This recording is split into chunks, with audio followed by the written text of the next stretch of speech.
लग्नानंतर होईलच प्रेम या मालिकेमध्ये प्रेक्षकांनो आपल्याला आज बघायला मिळणार आहेत ही जी दिव्या आलेली आहेत ना प्रेक्षकांनो, ही आता मला असं वाटतं की हळूहळू पार्थला बरोबर तिच्या बोलण्यात अडकवून घेईल. कारण आता तिने ड्रामा तर असं केलेला आहे की मला माझ्या घरमालकांना घराच्या बाहेर काढून दिला आहे किंवा त्याने घर खाली करण्यासाठी लावलेलं आहेत. आता दिव्या पार्थला काय सांगते ते आपण बघूया. आता ती दिव्या म्हणते की आता मुंबईसारख्या शहरात माझ्यासारख्या सिंगल मुलामुलींना घर भाड्याने मिळत नाही, हे काही नवीन नाही आहे. ती म्हणते की सर मी आत्ता जाते आणि पटकन मंगळसूत्र उचलून आणते. आणि प्रेक्षकांना आता ही दिव्या बघून काय वेगळी भानगड आणते तेच कळत नाही.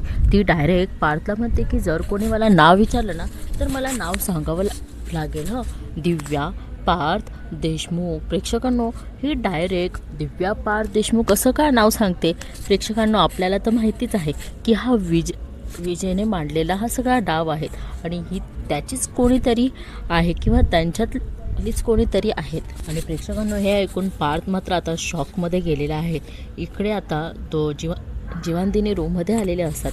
जीवा म्हणतो की आपण तुझ्या सगळ्या टेस्ट केलेल्या आहेत आणि नंदिनी म्हणते की उद्याचे रिपोर्ट्स पॉझिटिव्हच येतील, सगळं काही नॉर्मलच असेल. आणि प्रेक्षकांनो दुसरा दिवसही उगवला आणि दुसऱ्या दिवसाचे रिपोर्ट्स देखील आलेले आहेत. डॉक्टर त्यांना म्हणतात की काहीच नॉर्मल नाही आहेत. आणि हे ऐकून मात्र दोघांच्याही पायाखालची जमीन सरकते. प्रेक्षकांनो इथेच मालिकेचा एपिसोड संपतो.